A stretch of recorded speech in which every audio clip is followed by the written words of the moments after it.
Before there was the Sonoran Desert and the prairie, there was the Western Interior Seaway. Also known as the Niobrara Sea, many dinosaurs and other animals visited this land for many reasons. This is a beach in low tide, where a popular pterosaur lives and scavenges of trapped fish in this tidal pause. This is Pteronoi donstenbergi, the largest pteranodontii to ever live. What was once believed to be a separate pterosaur, it was once given the name JWE2. But nowadays, it's now another species of pteranodon. This male is right now asleep.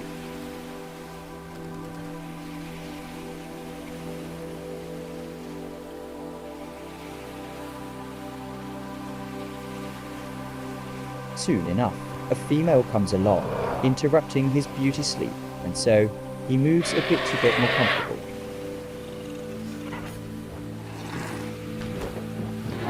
Pteranodon prefer their personal space, and in a flock like this, it gets a bit tricky to maintain it.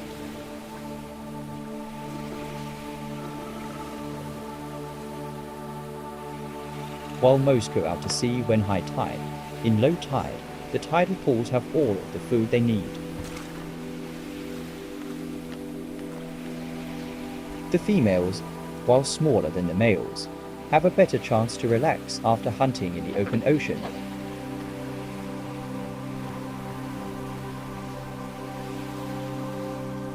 Especially some of these pteranodon are pregnant and need to fatten up for egg production.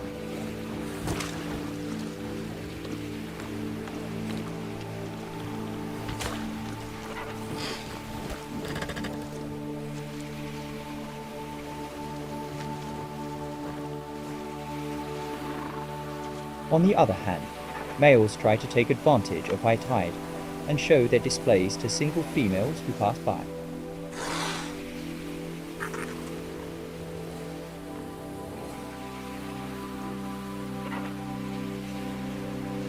While pteranodon were the main residents of the shores, it doesn't mean other animals don't come to visit.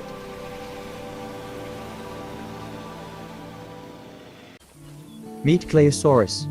They were about 15 feet long, 6 feet tall, and weighed 2,000 pounds. Every week or so, they come over to these shores.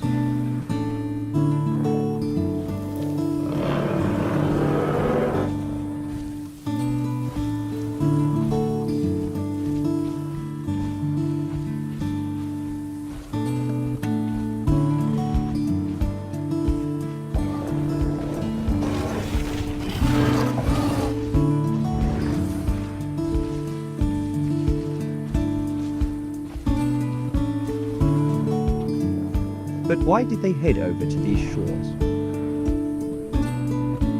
Is it because of an ecological disaster, a migration, or escaped from the predator and got lost?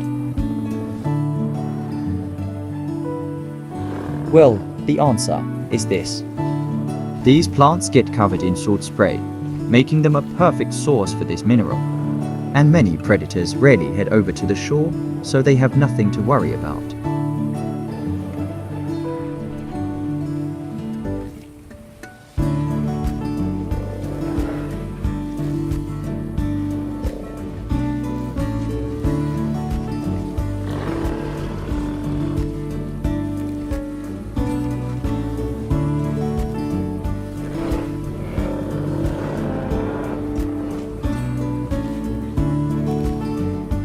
Of course, they're not the only visitor.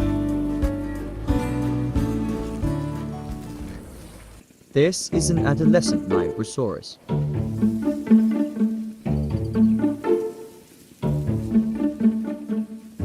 He's recently left the safety of his parents and was brought here by curiosity.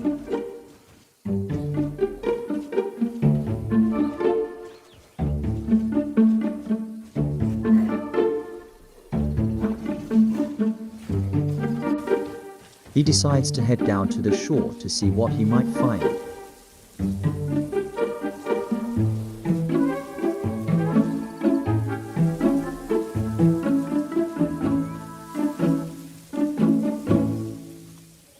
He soon spots the pteranodon-type paws from earlier and decides to explore it.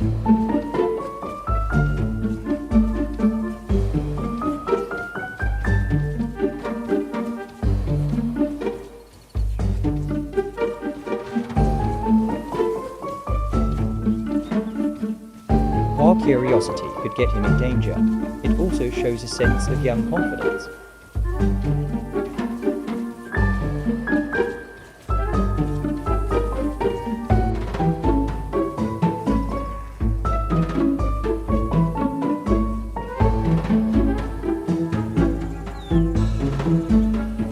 He finally made it to the paws.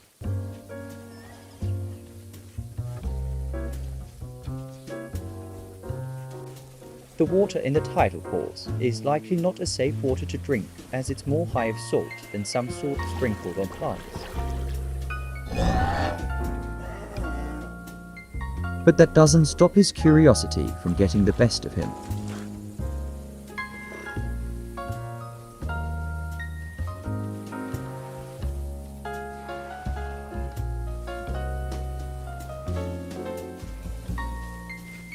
After he's satisfied with his curiosity, he heads off to leave and let the pteranodons continue doing their thing.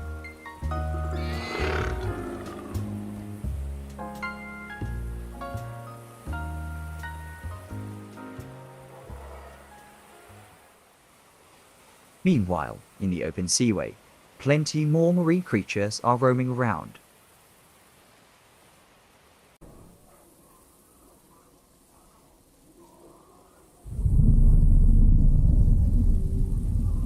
This is Cretoxyrhina, one of the largest sharks to ever live in the Cretaceous.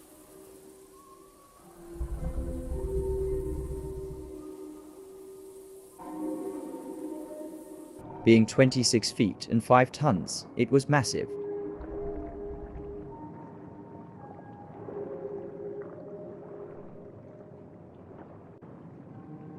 The first ever shark evolved around 420 million years ago in the Devonian. Ever since then, they have become larger and more successful.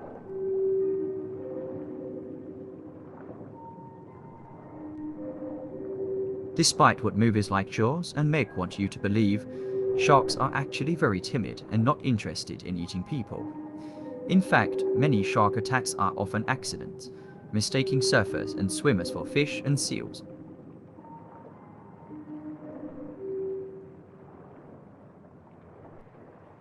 If Cretoxyrhina were alive today, it likely wouldn't bother with us, as we're not really on any shark's menu.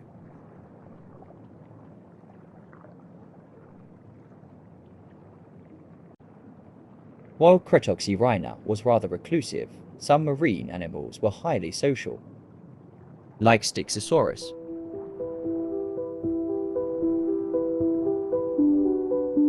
Meaning Styx River lizard, it was a fascinating genus of Elasmosaurid.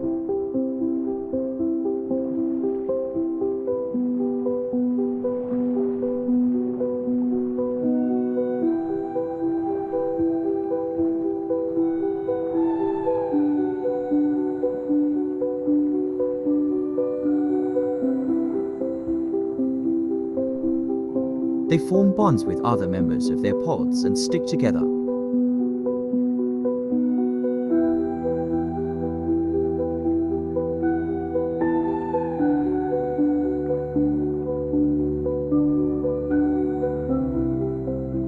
However, some Styxosaurus aren't so lucky and so become prey to a much bigger predator. Tylosaurus proriger.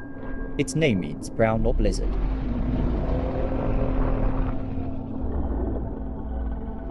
Reaching nearly 50 feet long, if any lone Styxosaurus encounters one, they should swim away.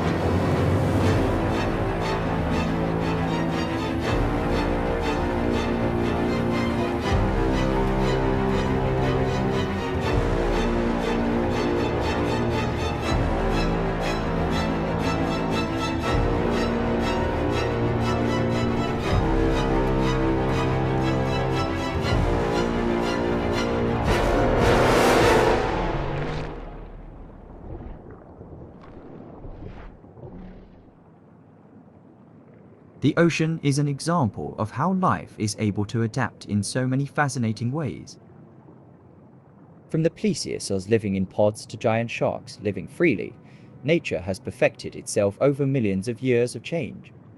While Tylosaurus was feared in its environment, it was still an animal surviving, and for that, we should respect the effort it went through to survive for millions of years.